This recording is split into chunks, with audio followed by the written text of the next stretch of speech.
Hey everybody, Tony Mejia here for WagerTalk, bringing you a Ratchet play for Week 3.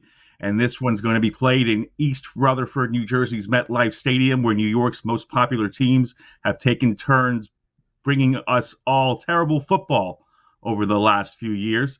After winning with the Broncos laying the points against the Jaguars in our Ratchet play last Sunday in Jacksonville, we'll look to stay perfect on stinkers by hitting on Giants Falcons, which pits two of the league's 7 winless teams against one another. This is the only matchup featuring teams that have yet to taste a victory this season, although New York has come much closer than Atlanta has. The Falcons have been blown out by both the Eagles and Tampa Bay Bucks in back-to-back weeks, while the Giants lost 30-29 to the Washington football team to open Week 2, losing their Thursday night game when Dustin Hopkins got a mulligan because the Giants haplessly jumped off sides. And his 43-yard field goal sailed through the uprights to give him a 1-point win as the final second ticked off the clock. Giants jumping off sides is just par for the course for what they've been doing. It's especially frustrating since Greg Minot had given them the lead with exactly 2 minutes to go.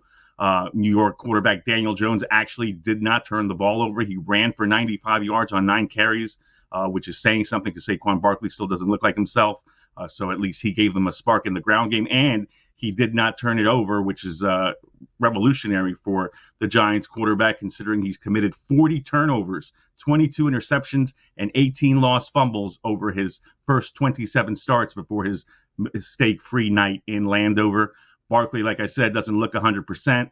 Kenny Galladay is still not on the same page with Daniel Jones and is yelling at his offensive coordinator to get him the ball more. He's struggled to solidify himself as a number one wide receiver that he was expected to be. Jones protecting the football at least is a sign of progress. We'll see how they fare in this contest because the Falcons have been terrible. They head north for the first time in 2021. They opened the regular season with an embarrassing 32-6 home loss to the Philadelphia Eagles in Arthur Smith's debut, and he basically said, "I didn't have my team ready to play. That's on me." They lost 48-25 against the Bucks last Sunday in a game that was actually much closer than I expected it to be. Late third quarter, they had pulled to within 3, but the Bucks outscored Atlanta 20-0 in the fourth quarter, courtesy of 2 pick sixes from Mike Edwards. Tom Brady threw 5 touchdown passes, and the Bucks did what they do. So currently, the Falcons have been outscored 80-31 through 2 games. That's the most points surrendered in the NFL thus far, and the third fewest scored by any team. Matt Ryan threw 3 interceptions in Tampa, but he still does have weapons around him. He's got Calvin Ridley, a number 1 wideout, and on any team.